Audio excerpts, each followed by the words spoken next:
नमस्कार जय जगन्नाथ आपण मानकु आम चैनल बहुत बहुत स्वागत।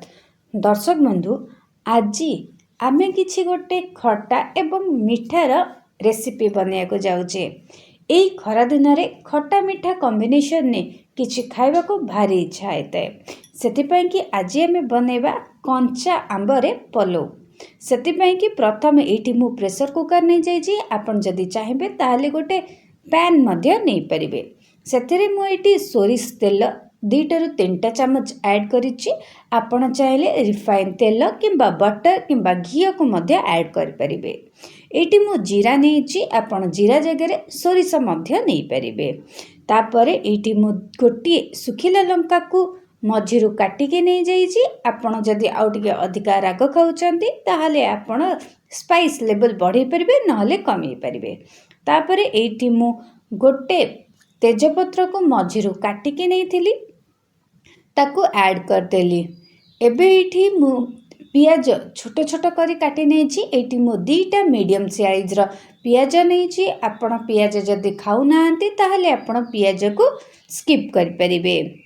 ता सहित एठी मु नेबी अलगा केते गोडे जिंस जेपरी एठी मु नेछि टमाटो कंचा लंका धनिया पत्र पुदीना पत्र एवं ता सहित एठी मु नेछि आमर बुट डाली को भल भाबरे भाजी की आपण एही सब जिंस जोटा आपन को दरकार सेटा आपण ऐड कर परिबे। नहले जदि आपण चाहिबे ताहले अवॉइड कर परिबे। किंतु एही रेसिपी रो मेन इंग्रेडिएंट होची आमर कंचा आंब। कंचा आंब खाइबा द्वारा आम शरीर को बहुत गुड़े फायदा मिलता है। जेपरी कंचा आंबरे अच्छे विटामिन सी जोटा आमर इम्यून सिस्टम को बूस्ट करिवारे हेल्प करे। ता सहित आमर डाइजेशन पई मध्य कंचा आंब अत्यंत उपकारी हेता है।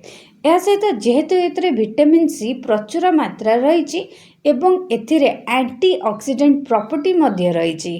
ता सहित जेहेतु आमे कंचा आंब को विभिन्न जिनस रे पकेकी खाउचे सेति पई कि कंचा आंबर टेस्ट बढ़िबा सहित आमर ओजन कम होबरे सहाय्य करितै एवं एहा सहित आपनकर जो ग्लाइसेमिक इंडेक्स अछि ताकू मध्य नियंत्रित रखिथाए एवं आपनकर त्वचा ता सहित आपनका आखि पई मध्य एही कंचा आंब बहुत उपकारी होइथाए। आपनकर जदि ब्लड शुगर लेवल हाई रोची ताहले कंचा आंबरे आपण पलो बनै खाई परिबे किंबा चाहिले आपण कंचा आंबर रस को बढ़िया फ्रेश तैयारी करिकी पी परिबे जोटा आपनकर हाई शुगर लेवल को कंट्रोल करिबारे अत्यंत उपकारी होइथाय।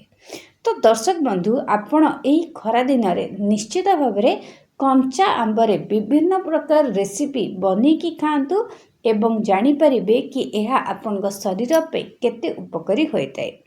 मु आशा करूची कि आपण आमे जो रेसिपी आज आपन को देखैलु से रेसिपी आपण निश्चित भाबरे देखिकी बनेबे।